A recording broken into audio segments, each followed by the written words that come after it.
வணக்கங்க. இது அங்காளம்மன் சத்யா வீடியோ.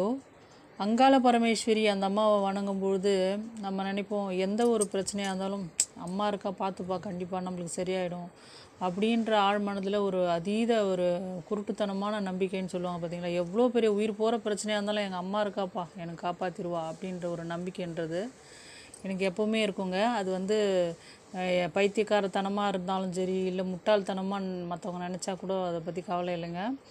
எவ்வளோ பெரிய இக்கட்டான சூழ்நிலைகள், உடல்நல பிரச்சனைகள், எவ்வளோ பெரிய கஷ்டங்கள் எதுவாக இருந்தாலும் அந்த அம்மா அங்காள பரமேஸ்வரியை நினைக்கும் பொழுது அந்த அம்மா நம்மளை காப்பாற்றுவா அப்படின்ற ஒரு நம்பிக்கை நம்மளுக்கு கண்டிப்பாக இருக்குது.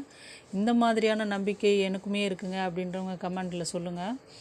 ஏன்னா நார்மலாக இப்போ வணங்குறாங்கன்னு வச்சுங்களேன், ரொம்ப சந்தோஷமாக இருக்காங்க, பண தேவைகள் எல்லாமே இருக்குது, ரொம்ப கஷ்டம் இல்லை, எனக்கு எந்த பிரச்சனையும் இல்லைங்க லைஃப்பில் அப்படின்றவங்களாம் வணங்குறவங்க வந்து பெருமாள் வணங்குவாங்க, முருகப்பெருமானை வணங்குவாங்க, பிள்ளையாரை வணங்குவாங்க. ஆனால் ரொம்ப துன்பங்கள் கஷ்டங்கள் படாத அவதிப்பட்டம்மா, நான் இனிமேல் படுறதுக்கு ஒன்றுமே இல்லைன்றவங்க வந்து கண்டிப்பாக அம்மா அங்காள பரமேஸ்வரியை வணங்குவாங்க. ஏன்னு கேளுங்களேன், அவள் எல்லா துன்பத்தையும் தொட தெரிவா. அதோடு வந்துங்க, நம்மளுக்கு எந்த பிரச்சனையாக இருந்தாலும் துடியாக வந்து இறங்கி நிற்பா அந்த அம்மா.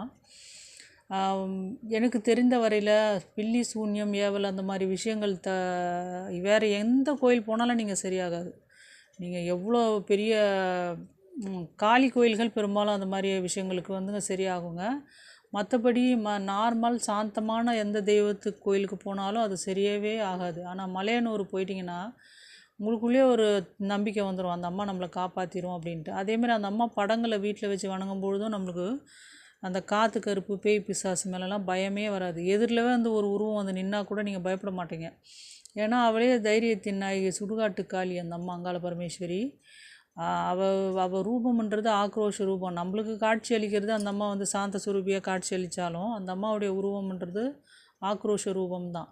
அதாவது அக்னி ஜுவாலை அடிக்குமா அந்த அம்மா தலை பின்னாடி. அப்படி ஒரு தேவர்கள் மூவர்கள் யாருமே கிட்ட நெருங்க முடியாதான். மூவர்கள்னால் யாருங்க, உங்களுக்கு சொல்லியிருக்கேன் நிறைய முறை.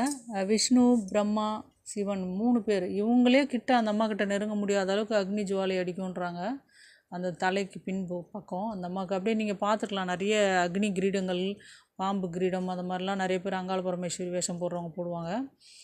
அந்த மாதிரி அந்த அம்மா வந்துங்க கோரப்பல்லும் கோழி முட்டை கண்ணும் ஆக்ரோஷ உருவமும், அந்த அம்மாவுடைய ரூபம்ன்றது நம்மளால் கண் கொண்டு பார்க்கவே முடியாத ரூபம்தான். ஆனால் நம்மளுக்கு மலையனூரில் அமாவாசையில் காட்சி தரதுன்றது சாந்த சுரூபியாக பூங்காவனத்தவளாக ரொம்பவும் சாந்தமாக தான் வந்து காட்சி தராங்க. அந்த அம்மா நினச்சா எவ்வளோ பெரிய பிரச்சனையும் தவிடு பொடி ஆக்கிடுவா. எல்லையில்லா சக்தி கொண்டவ அங்காள பரமேஸ்வரி. சரிங்களா?